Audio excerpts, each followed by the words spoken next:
They didn't even wait until we were all seated. My stepdaughter was standing near the window when I walked in. Her arms folded the way she always folded them when she'd already made a decision and was just waiting for the room to catch up. Her brother was beside her, one hand resting on the back of the chair at the head of the table. The chair I had sat in every Sunday for 6 years. "Ruth," she said, and the way she said my name clipped, efficient, like a word she was done with, told me everything. "I'm glad you came, but I want to be up front before we get started. This meeting is about Mom's estate. Her legal family." I set my purse down on the side table near the door. My late husband's mother had picked out that table at a flea market in 1987. She'd carried it to the car herself. "I understand," I said. My stepson looked at me with an expression I recognized from courtrooms on television. "Prepared. We've spoken with the attorney. The estate goes to direct descendants. That's us." He paused. "You were married to our father, not to her." The room was warm, September light coming through the shears. Somewhere in the kitchen, a clock ticked that I had been winding every Thursday for 3 years because no one else remembered. "I brought something," I said. I reached into my purse and placed a small cedar box on the table. Neither of them asked what it was. I didn't tell them. Not yet. My husband and I married late, both of us. He was 58. I was 56. We used to joke that we'd each spent decades figuring out how to be alone so we could finally learn how to be together. He had 2 grown children from his first marriage, both with lives fully formed by the time I entered the picture. I never tried to be their mother. I was careful about that. I made space. I stepped back when they needed room. I hoped, in time, we'd find our own kind of footing. What I didn't expect was his mother. She was 81 when I first met her, lived alone in the house she'd shared with her late husband for 41 years, out on Birch Creek Road, a long, pale blue house with a garden that had gone a little wild, but still bloomed every spring like it remembered what it was supposed to do. She walked with a cane, but didn't like to admit it. She kept her hair pinned up even on days she didn't leave the house. She had opinions about coffee. Too weak was an insult, too strong was acceptable but risky, and she liked to read 2 newspapers every morning, even though half the stories repeated themselves. She was, in short, exactly the kind of woman I would have chosen for a mother if the choice had been mine. We didn't start as friends. She was wary of me the way anyone is wary of something new standing in the place of something old. My husband's first marriage had ended badly. She'd kept her silence about it, but I understood the shape of that silence. I didn't push. I just showed up, every Sunday, sometimes with food, sometimes just with myself. Over time, she started calling me by my name instead of dear. Then she started calling when my husband wasn't there. Then she started saving me things, clippings from the newspaper she thought I'd like, a recipe card from her sister in Ohio, the occasional odd stone from the garden that was shaped like something it shouldn't be. She said once, on a Tuesday afternoon while we were shelling beans at her kitchen table, that she hadn't expected to like me. Said it the way someone admits a wrong turn that led somewhere better than the intended route. I told her I hadn't expected to need her either. We laughed, and something settled between us that I don't have a proper word for. My husband died 4 years into our marriage. A stroke, sudden, no warning. He was there and then he wasn't. The way people are when they go without a reason or a season. I remember sitting on the back steps of our house with my coat on inside out and thinking that grief is supposed to make you smaller, but this felt like it had knocked something large and permanent loose. My stepchildren came for the funeral. They were kind, briefly. There was an arrangement of logistics, a reading of his will, some paperwork. His estate was simple. They got what he'd left them. I got the house we'd shared, the car, and the life insurance. There were no disputes. We parted with the courtesy of people who have nothing left to negotiate. What surprised everyone, I think, was that I kept going to Birch Creek Road. His mother hadn't been left to them by any arrangement. She wasn't anyone's obligation. She was simply a woman who was getting older, living alone, winding down in a house full of 40 years of memory. My stepchildren called her on her birthday and at Christmas. They visited twice the year she was diagnosed with early-stage congestive heart failure. Once after that, when her doctor mentioned she might need more help. Then the calls got shorter. Then the visits stopped. I didn't say anything about it. I don't think I had the right to, but I kept going. I brought groceries. I drove her to appointments. I managed her medications, first just organizing them, then tracking her blood pressure, then eventually doing what I had done for 30 years as a nurse without ever calling it work. She stopped being able to drive safely, and I became her transportation. She stopped being able to manage the stairs reliably, and I moved her bedroom to the ground floor one Saturday afternoon with help from her neighbor, a quiet man named Gerald, who never asked questions and always showed up when you needed an extra set of hands. I was not her daughter.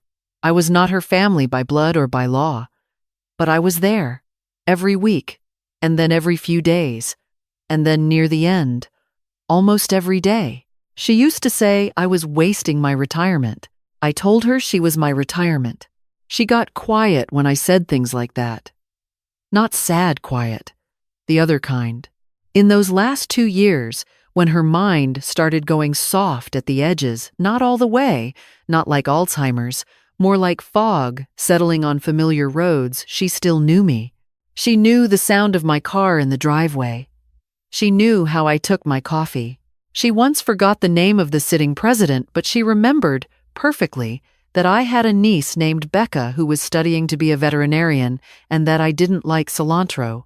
She asked me once, during a quiet evening when the television was off and we were just sitting, whether I thought we'd found each other by accident or on purpose. I said I thought some things were too well fitted to be accidents. She reached over and squeezed my hand. Didn't say anything else. She didn't need to. She died on a Wednesday morning in March. Peaceful. The home health aide I'd arranged found her, still in bed, blankets straight, the lamp on the nightstand still burning from the night before. I had spoken to her on the phone the evening prior. She'd asked me to bring lemon curd on Friday because she'd seen it on a cooking program and had a sudden craving. I brought it anyway. Stood in her kitchen and ate a spoonful by myself over the sink. The funeral was small. Some neighbors, a few old friends. My stepchildren came and gave speeches that were composed and appropriate. My stepdaughter cried. My stepson held her hand. I sat in the third row and didn't speak. It wasn't my place to speak, and I'd already said everything to her that needed saying while she was alive. What I did not expect, or perhaps I did, quietly, in the place where you know things before you're ready to know them, was the letter from her attorney. It came 3 weeks after the funeral. Plain envelope, her attorney's name on the return address. It was addressed to me. My name, my address, no mistake. I read it at the kitchen table with a cup of tea going cold. It said that there were matters related to her estate requiring my attention and that I was named in documents her attorney had in his possession.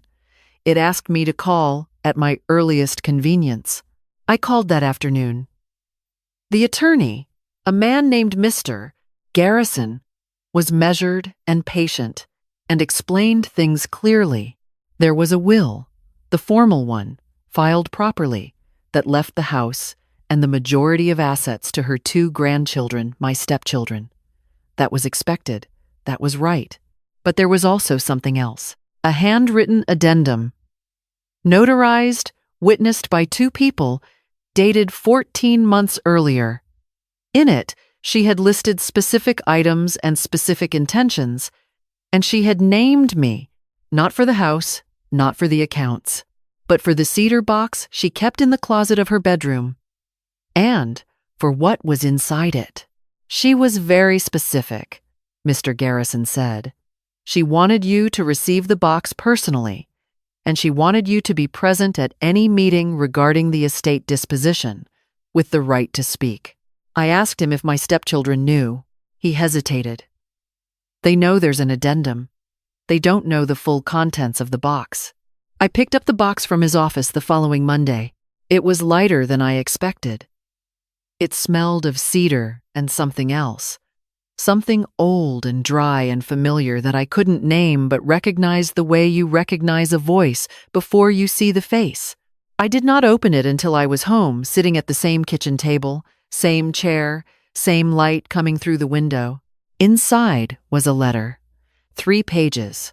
Her handwriting the careful, looping cursive of a woman who had learned to write before computers told you your letters were wrong. A photograph of the 2 of us in her garden, taken by Gerald on a Sunday afternoon I didn't even remember someone photographing. And a legal document, signed and notarized, that I read twice before I understood what it was. She had left me the garden plot, the formal half-acre behind the house, the one she'd cultivated for 40 years, the one her late husband had fenced and her late husband's father had first broken ground on. She'd had it legally separated from the house deed and transferred to me outright, hers to give. Already done. It wasn't the land that mattered. It was what she'd written in the letter. I won't share all of it. Some words are not meant to be repeated. But she wrote that she had watched me care for her for 6 years without ever asking what I would receive in return. She wrote that she had seen the looks her grandchildren gave me, the polite management of my presence at family events, the quiet assumption that I was temporary. She wrote that she wanted me to know she had never seen me that way. She wrote, "You stayed. Not because you had to. That's the whole of it, Ruth. That's everything." I sat with the letter for a long time. Outside, the late September light shifted the way it does in the afternoon, gold and a little tired. Then I closed the box, set it on the shelf, and started making dinner. My stepdaughter called 2 days before the estate meeting. Her voice was careful, professional, the voice she used when she was managing something. "I just want to make sure we're all on the same page," she said. "The meeting is about Mom's house and accounts. It's going to be emotional. We'd appreciate it if things stayed focused." "Of course," I said. "I know you were close to her," she added. "A concession, small but real. We're grateful for that." I didn't tell her about the box. I didn't tell her about the garden. I thanked her for calling and said I'd see her Sunday. My stepson met me in the driveway when I arrived. He was wearing a jacket that cost more than my first car. He smiled the way people smile when they've prepared for a negotiation. "Good you could make it," he said. I nodded and walked past him into the house. Mr. Garrison was already there, seated at the dining room table with a folder in front of him. My stepdaughter was standing by the window. My stepson followed me in and took the chair beside his sister.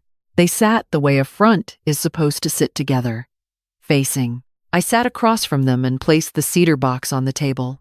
My stepdaughter's eyes went to it. "What's that?" "Your grandmother wanted me to have it," I said. "Mr. Garrison has the documentation." Mr. Garrison cleared his throat gently. "Before we proceed, there are some items related to an addendum to the will that I need to present." Mrs. Calloway, he meant me. My late husband's last name, which I'd kept, has a right to be present at this meeting and to speak on matters related to her portion of the estate. My stepson's jaw tightened. Her portion. She wasn't a blood relative. "No," Mr. Garrison said, without any particular emphasis. "But she is named in a legally executed addendum, witnessed and notarized, filed with the county 14 months ago when your grandmother was assessed by her physician as fully competent. That document gives Mrs. Calloway specific property rights and the right to be heard today." The room shifted. I felt it the way you feel a change in air pressure. My stepdaughter looked at the cedar box. Then she looked at me. Something moved through her expression that wasn't quite anger. It was closer to recalibration. "We weren't told about this," my stepson said. "You were told there was an addendum," Mr. Garrison said. "The contents were sealed per your grandmother's instruction until today." I didn't say anything. I let the silence do its work. The house was quiet around us, the way old houses are quiet, full of small sounds, the settling of floors, the hum of the refrigerator in the kitchen, the tick of the clock I had wound last Thursday. My grandmother-in-law's reading glasses were still on the side table near the couch. No one had moved them. No one had wanted to be the first. Mr. Garrison opened his folder. He went through the primary will first, which was exactly as my stepchildren had expected. The house to them equally. The savings account split between them. The car, the furniture, the items she had specifically designated. It was fair, and it was hers to decide, and I had no quarrel with any of it. Then he came to the addendum, the cedar box and its contents, the garden plot, legally separated and transferred, and the letter, which she had filed a copy of with Mr. Garrison, not for legal purposes, but so there would be a record, so it could not be erased or lost or denied. He read aloud only the portion she had designated for reading, not the private things, just the part she had meant for everyone in the room to hear. Ruth Calloway cared for me for 6 years without compensation, without obligation, and without complaint. She drove me to my appointments when I could no longer drive myself. She managed my medications when I could no longer trust my own memory with them.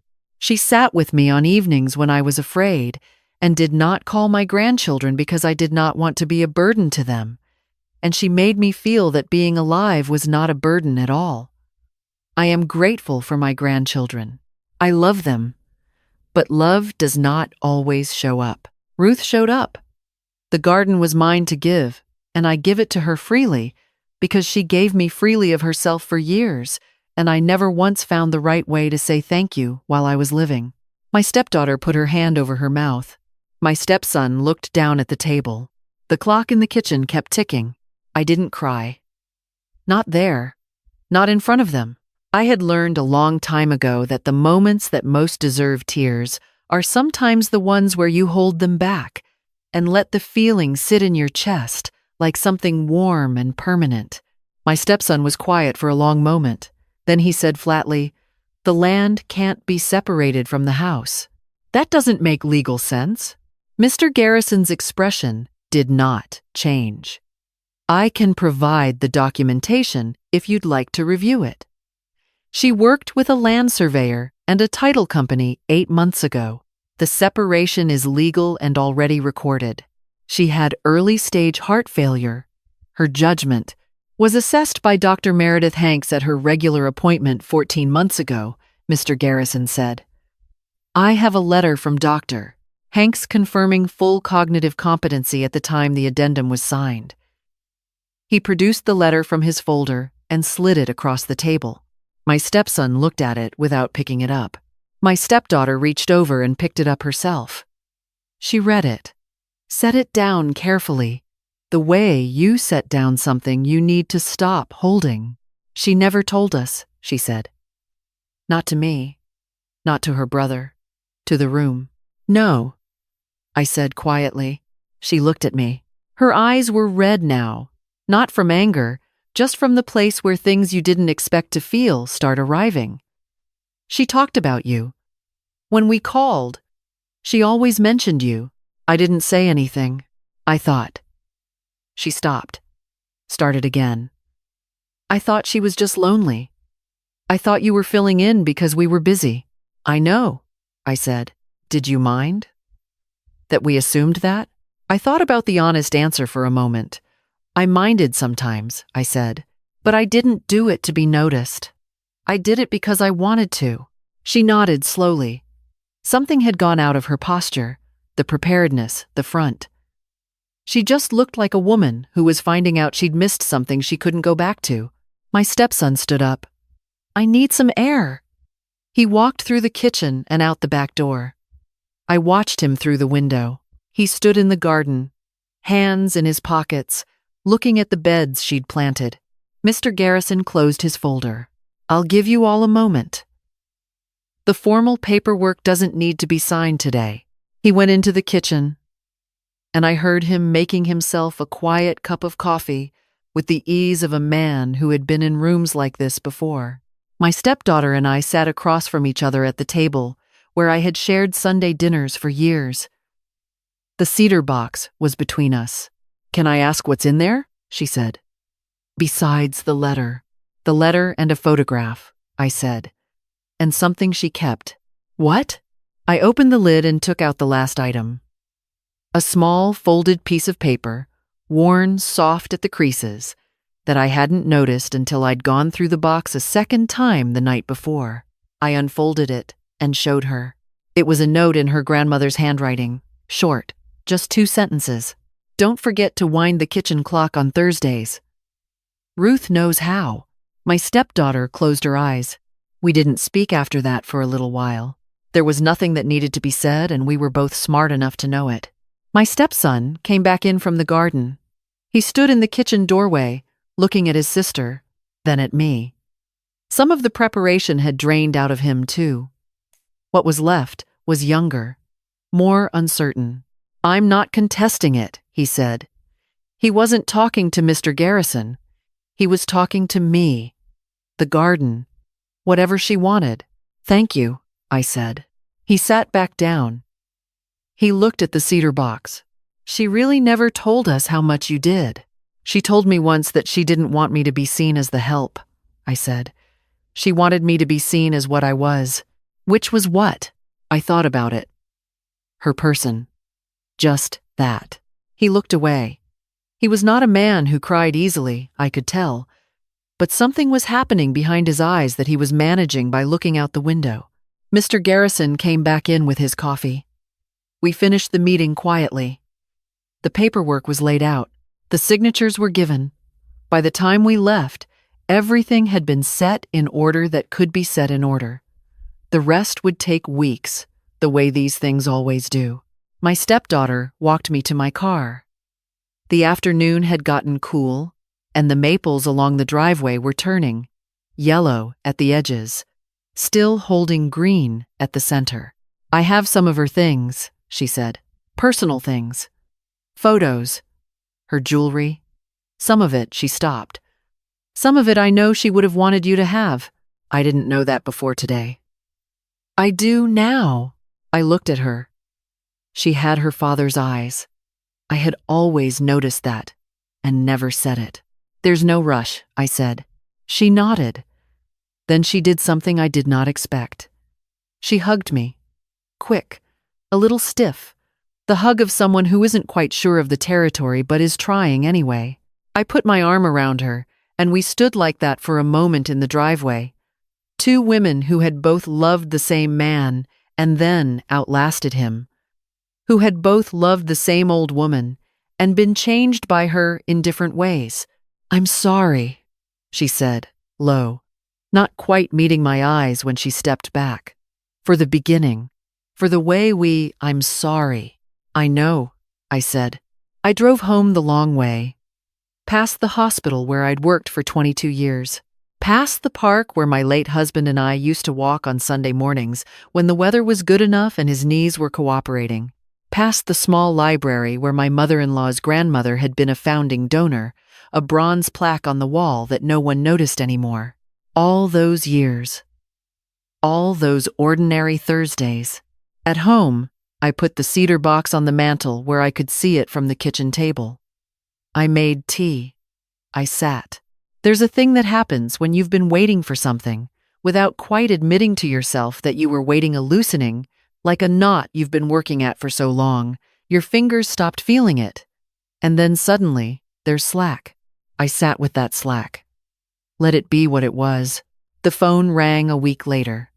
It was my stepdaughter. She wanted to know if I would come to Birch Creek Road on Saturday. She and her brother were going through their grandmother's things, deciding what to keep, what to donate, what needed to be packed. "We thought you should be there," she said, "in case there were things you knew better than us." I said I'd bring coffee. I brought coffee and I brought a box of the lemon curd cookies I'd found a recipe for because I'd been thinking about the ones she'd wanted and never gotten, and I needed to do something with that.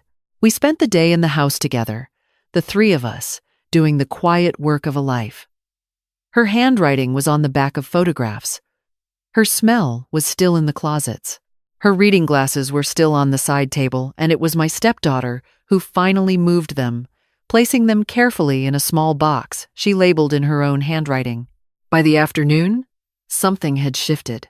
Not completely, not all at once, but my stepson made a joke about the two newspapers she insisted on, and I told the story about the coffee opinions, and my stepdaughter laughed in a way that sounded like relief, and for a moment the house was full of her again, not the grief of her, but her. We ate the lemon curd cookies at her kitchen table. I wound the clock. That evening, before I left, I went into the garden alone. The sun was going down behind the tree line, and the light was the color of something about to end well. The garden beds were overgrown from the last months when no one had been tending them, but the structure was still there, the fence posts, the stone border, the small iron marker her husband had made decades ago that said simply, "This garden," in letters worn smooth. I stood there for a long time. She had given me this. Not the money, not the house. This, the evidence that she had seen me. That in the years when her grandchildren were busy and her world was getting smaller and the days were longer and harder than she let on, she had not been alone because I had shown up. And she had known it, and she had kept it. The night she squeezed my hand twice, once for hello, once for goodbye, I hadn't said anything because there was nothing to say, but I had understood. This was her way of saying it back. I didn't cry in the garden either. The feeling was too large and too quiet for crying. It was the kind of feeling that needs stillness to hold it. I drove home as the last light left the sky. My stepson sent me a text that night. Short, the way his messages always were. It said, "The clock sounds right now. She always said it sounded better when you wound it." I didn't know what she meant until today. I read it twice. I set the phone down. I made myself a cup of tea, sat at my kitchen table, and looked at the cedar box on the mantel. There's something I've thought about a lot in the years since I became a widow, since I became someone's caretaker, since I became, in other people's eyes, someone who didn't quite belong anywhere in particular. The way we are taught to make ourselves smaller to avoid inconvenience. The way we apologize for taking up space at tables where we have every right to sit. The way we confuse peace with erasure and think that if we are quiet enough and useful enough and careful enough, we will eventually be rewarded with belonging. She was the one who taught me that belonging isn't given, it's chosen. Every day, in small things, a phone call, a ride to the doctor, a cup of coffee made the right way, showing up on a Thursday to wind a clock.